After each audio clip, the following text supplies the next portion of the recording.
जिस प्रकार सिक्के के दो पहलू होते हैं, ठीक उसी प्रकार शेयर बाजार में भी फायदे और नुकसान दोनों होते हैं। शेयर बाजार में नुकसान से बचने के 10 नियम। नंबर 1, बाजार के बारे में जाने। ज्ञान ही शक्ति है। दुनिया के 95% से ज्यादा लोग शेयर बाजार में इसलिए अपना पैसा गवा देते हैं क्योंकि ये लोग बिना बेसिक सीखे ही, बिना जानकारी के अपने पैसे निवेश कर बैठते हैं। इसलिए पहले सीखे और बाद में निवेश करें। नंबर 2, अपने द्वारा चुने गए स्टॉक पर रिसर्च करें। निवेश करने से पहले स्टॉक पर अच्छी तरह से रिसर्च करें। कंपनी की वित्तीय स्थिति, बुनियादी बातें, बाजार पूंजीकरण, स्टॉक के बारे में बाजार की भावना और संभावनाओं का पता लगाएं। यदि कंपनी बढ़ने के लिए तैयार है और उसके बुनियादी सिद्धांत मजबूत हैं, तो उसके शेयर आपको कभी नुकसान नहीं देंगे। नंबर 3, दीर्घकालिक दृष्टिकोण रखें। दीर्घकालिक निवेश शेयर ट्रेडिंग से जुड़े जोखिम को कम करता है। नंबर 4, पिछला प्रदर्शन भविष्य के लाभ की गारंटी नहीं देता। एक और आम गलती जो कई निवेशक करते हैं, ये सोचते हैं कि पिछली बार इस स्टॉक ने बहुत अच्छा रिटर्न दिया था, ये स्टॉक इस बार भी अच्छा रिटर्न देगा। पिछले प्रदर्शन से आपको कभी भी अनुमानित भविष्य का रिटर्न नहीं मिल सकता। नंबर 5, स्टॉप लॉस चमत्कार कर सकता है। अपने नुकसान को कम करने का एक तरीका स्टॉप लॉस रणनीति का उपयोग करना है। नंबर 6, जब आप स्टॉक में व्यापार करने निकले तो अपनी भावनाओं को घर पर ही छोड़ दें। अगर आप अपनी भावनाओं को अपनी ट्रेडिंग गतिविधियों पर हावी होने देंगे तो आपको नुकसान उठाना पड़ेगा। इसलिए जब आप शेयर खरीद और बेच रहे हो तो व्यवहारिक रहे और शांत रहे। नंबर 7, दुनिया के सबसे बड़े इन्वेस्टर वॉरेन बफे का कहना है कि अपने सभी अंडे एक ही टोकरी में नहीं रखने चाहिए। नंबर 8, हमेशा सीखते रहे। नंबर 9, अपने निवेश पर नियमित रूप से नजर रखें। नंबर 10, शॉर्ट टर्म के बजाय लॉन्ग टर्म के लिए निवेश करें। शेयर मार्केट में 95% से ज्यादा लोग इसलिए अपना पैसा खो देते हैं कि वो बिना बेसिक नॉलेज के ही अपने पैसे लगा देते हैं। लेकिन आपको ये गलती बिल्कुल भी नहीं करनी है। अगर आप शेयर मार्केट में बिल्कुल नए हैं तो इस वीडियो को एंड तक जरूर देखें। नंबर 1, ब्लू चिप कंपनियां क्या होती हैं? शेयर मार्केट में चुनी गई सबसे बेहतर कंपनियों को ब्लू चिप कंपनियां कहते हैं। रिलायंस, टाटा, एमआरएफ, एसबीआई, इन्फोसिस, ये सभी स्टॉक एक्सचेंज पर चुनी गई ब्लू चिप कंपनियां हैं। ब्लू चिप कंपनियां फाइनेंशियल रूप से काफी मजबूत होती हैं, जिससे मार्केट में होने वाले उतार चढ़ाव से इन कंपनियों पर ज्यादा असर नहीं पड़ता है। अगर आप शेयर मार्केट में बिल्कुल नए हैं तो आपको ऐसी कंपनियों के शेयर जरूर खरीदने चाहिए। नंबर 2, इंट्राडे ट्रेडिंग क्या होती है? अगर आप शेयर मार्केट में कम समय में पैसा कमाना चाहते हैं तो आपको ट्रेडिंग करनी पड़ेगी। इंट्राडे ट्रेडिंग में आपको शेयर खरीदकर उसी दिन बेचना होता है, यानी आपको एक ही दिन में शेयर को खरीदकर उसी दिन बेचना होता है, फिर चाहे लॉस हो या प्रॉफिट झेलना पड़ता है। नंबर 3, आईपीओ क्या होता है?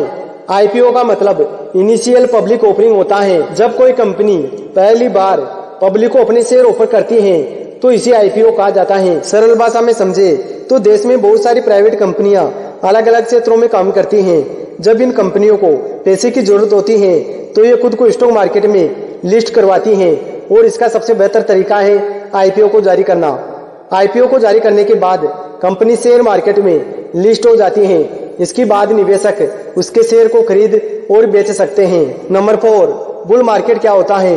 बुल मार्केट शेयर बाजार की वो वित्तीय स्थिति है जो कि निवेशक के आत्मविश्वास, आशावाद और सकारात्मक उम्मीदों को दर्शाता है, जैसे जीडीपी बढ़ना, नौकरी में वृद्धि होना, स्टॉक की बढ़ती कीमती एक्सेट्रा। नंबर 5, डीमैट अकाउंट क्या होता है?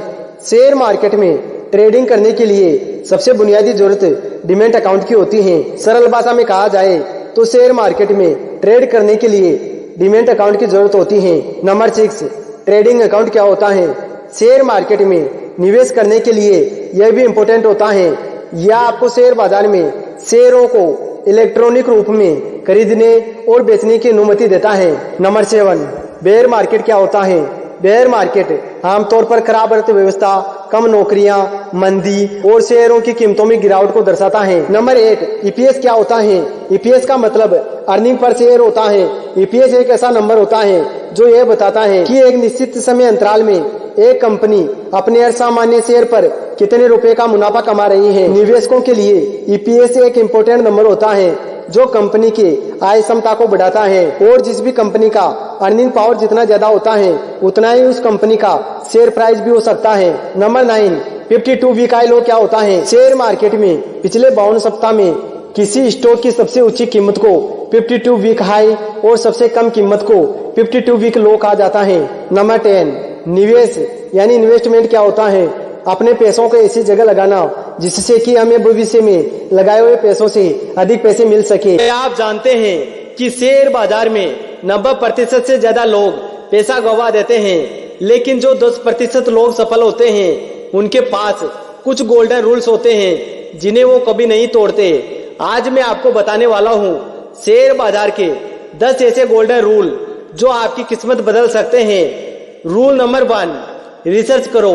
सुना है रिलायंस ऊपर जाने वाला है, किसी ने कह दिया और आपने खरीद लिया, यही सबसे बड़ी गलती है। हमेशा कंपनी का फंडामेंटल एनालिसिस करो, प्रॉफिट, बैलेंस शीट और ट्रेड देखो, उसके बाद ही निवेश करो।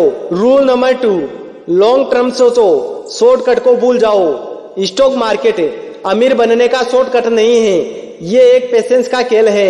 वॉरेन बफेट कहते हैं कि शेयर बाजार को धैर्यवान व्यक्ति तक पैसा पहुंचाने के लिए डिजाइन किया गया है, इसलिए मार्केट में जल्दबाजी ना करें, लॉन्ग टर्म के लिए निवेश करें और धैर्य रखें, क्योंकि दुनिया के सबसे अमीर व्यक्तियों ने शेयर बाजार में सबसे ज्यादा पैसा लॉन्ग टर्म इन्वेस्टमेंट से बनाया है। रूल नंबर 3, अलग अलग सेक्टर में पैसा लगाए। सारा पैसा एक ही शेयर में मत डालो, अलग अलग सेक्टर में निवेश करें, ताकि अगर एक सेक्टर नीचे जाए तो बाकी आपको बचा सके। रूल नंबर 4, एसआईपी को अपना दोस्त बना लो। एसआईपी यानी सिस्टमेटिक इन्वेस्टमेंट प्लान, ये आपके पैसे को मार्केट की उथल पुथल से बचाता है। रूल नंबर 5, स्टॉप लॉस लगाना मत भूलो। ट्रेडिंग में एक रूल हमेशा याद रखो, स्टॉप लॉस आपके कैपिटल को बचाता है। रूल नंबर 6, ओवर ट्रेडिंग से बचो। हर रोज ट्रेड करना सफलता की गारंटी नहीं है, क्वालिटी ट्रेड करो, क्वांटिटी नहीं। रूल नंबर 7, मार्केट ट्रेंड के खिलाफ मत जाओ। मार्केट ऊपर जा रहा है और आप शॉर्ट सेल कर रहे हो, यह सोशल मोह है। ट्रेंड इज योर फ्रेंड, पहले ट्रेंड पहचानो फिर उसी के साथ चलो। रूल नंबर 8, इमोशंस को कंट्रोल करो। ग्रीड एंड फियर, ये दो आपकी सबसे बड़ी दुश्मन है। ग्रीड में आप हाई प्राइस पर खरीदते हैं, एंड फियर में आप लो प्राइस पर बेचते हैं। Rule number 9, continue learning. Market हर दिन बदलता रहता है, नए टूल, नए स्ट्रेटेजी सीखते रहो। Technical analysis, fundamental analysis, market news, सब अपडेट रहो। रूल नंबर 10, रिस्क मैनेजमेंट ही असली सफलता की चाबी है। एक ट्रेड में कभी भी अपने कैपिटल का 2 से 3% से ज्यादा रिस्क मत लो। रिस्क मैनेज करना ही मार्केट का असली राज है। वीडियो पसंद आया हो तो लाइक करें एंड चैनल को जरूर सब्सक्राइब करें। Thanks for watching.